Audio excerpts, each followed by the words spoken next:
வணக்கம். இன்னைக்கு நாம கொஞ்சம் வித்தியாசமான ஒரு ஞான மூலத்தை பத்தி பார்க்க போறோம்.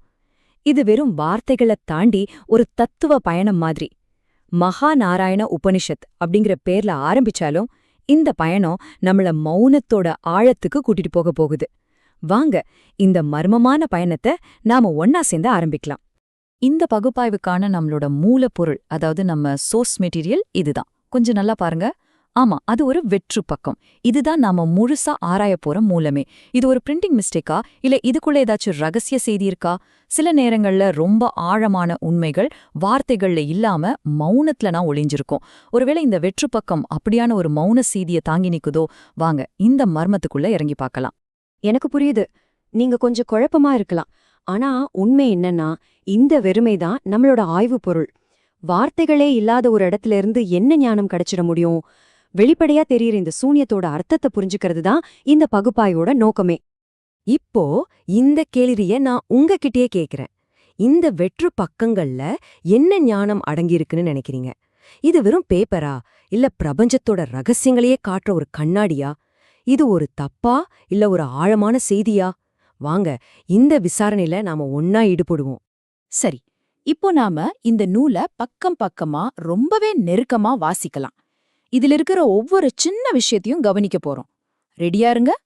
இதுதான் முதல் பக்கம். பாருங்க, வெறுமை, ஒரு அமைதி, எந்த ஒரு வழிகாட்டுதலும் கிடையாது, வெறும் வெள்ளை நிறம். நம்ம மனசு பதில்களை தேடி அலைபாயுது, ஆனா இங்கேயோ கிடைக்கிறது ஒரு நீண்ட பரந்த மௌனம் மட்டும்தான். இந்த மௌனம் நம்மள என்ன செய்ய சொல்லுது? வாங்க, அடுத்த பக்கத்துக்கு போலாம். இங்கேயும் அதே கதைதான். தொடர்ச்சியான ஒரு வெறுமை, ஒரு நீண்ட முடிவே இல்லாத மௌனம் மாதிரி இருக்கு. இந்த தொடர்ச்சி நமக்கு ஒண்ணு மட்டும் தெளிவா சொல்லுது: இது யதார்த்தமா நடந்ததில்ல, இதுக்கு பின்னாடி ஒரு நோக்கம் இருக்கணும். மூன்றாவது பக்கம். இங்கேயும் எந்த மாற்றமும் இல்ல. இந்த முழு மூல நூலும் இந்த உள்ளடக்கத்தால தான் உருவாக்கப்பட்டிருக்குன்னு இப்போ நமக்கு நல்லாவே தெரியுது. அப்போ நம்மளோட கேள்வி இந்த பக்கங்கள்ல என்ன இருக்கு அப்படிங்கறதில்ல. நம்மளோட உண்மையான கேள்வி இந்த வெறுமையில என்ன இருக்கு? சரி, நாம வெறுமைய பார்த்துட்டோம். இப்போ அதுக்கு என்ன அர்த்தம்னு விளக்க முயற்சி பண்ணலாம். இந்த மௌனம் எதை குறிக்குது? ஒரு விஷயம் இல்லாததும் ஒரு இடம் வெறுமையா இருக்கிறதும் ஒண்ணுதான்னு சொல்ல முடியுமா? இதுதான் இங்க முக்கியமான கேள்வி. இப்போ இந்த ஸ்லைட்ல இருக்கிற விஷயம் ரொம்பவே சுவாரஸ்யமானது. மௌனத்தை நாம எப்பவுமே ஒரு குறையா, நெகட்டிவா பார்க்க வேண்டிய அவசியமே இல்ல. அது பதில்கள் இல்லாத ஒரு நிலை கிடையாது.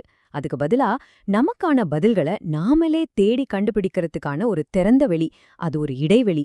அங்கதான் நம்மளோட சொன்ன சிந்தனைகள் பூத்து மலர முடியும். சொல்லப்போனா இது ஒரு வெற்று கேன்வாஸ் மாதிரி. அதுல நாம தான் ஓவியம் வரையணும். இது ஒரு ரொம்ப முக்கியமான பார்வை மாற்றம். இந்த வெற்று பக்கத்தை நாம வெறுமைன்னு பாக்குறோமா, அதாவது ஏதோ ஒண்ணு குறைவா இருக்கு, ஒரு சூன்யம்னு பாக்குறோமா, இல்லனா அதை திறந்த வெளியா பாக்குறோமா, அதாவது எது வேணா நிரப்பக்கூடிய ஒரு சாத்தியம், ஒரு அழைப்புன்னு பாக்குறோமா? இது தீர்க்கப்பட வேண்டிய ஒரு பிரச்சனையா, இல்ல ஏத்துக்க வேண்டிய ஒரு வாய்ப்பா? நம்ம பார்வைதான் இதுக்கு அர்த்தத்தையே கொடுக்குது. இந்த மேற்கோள் நாம பேசின விஷயத்த ரொம்ப அழகா விளக்குது. சில நேரங்கள்ல அர்த்தம் வெளிப்படையா கொடுக்கப்படாது. அத படிக்கிறவங்களோட இல்ல பாக்குறவங்களோட சிந்தனையில தான் அது உருவாகும்.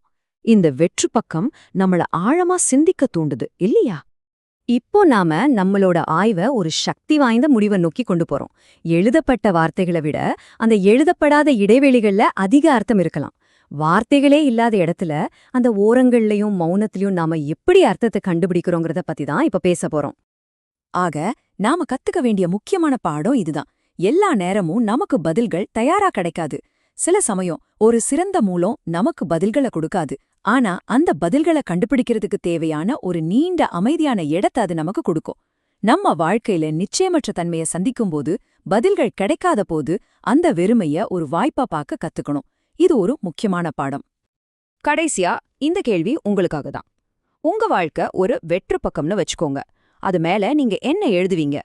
இந்த உபனிஷத் நமக்கு வார்த்தைகளை கொடுக்கல, ஆனா அது நமக்கு முடிவே இல்லாத சாத்தியக்கூறுகளை கொடுத்திருக்கு.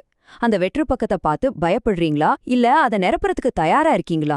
அந்த சாத்தியத்தை நீங்க எப்படி பயன்படுத்த போறீங்க? யோசிச்சு பாருங்க. பதில் உங்ககிட்ட தான் இருக்கு.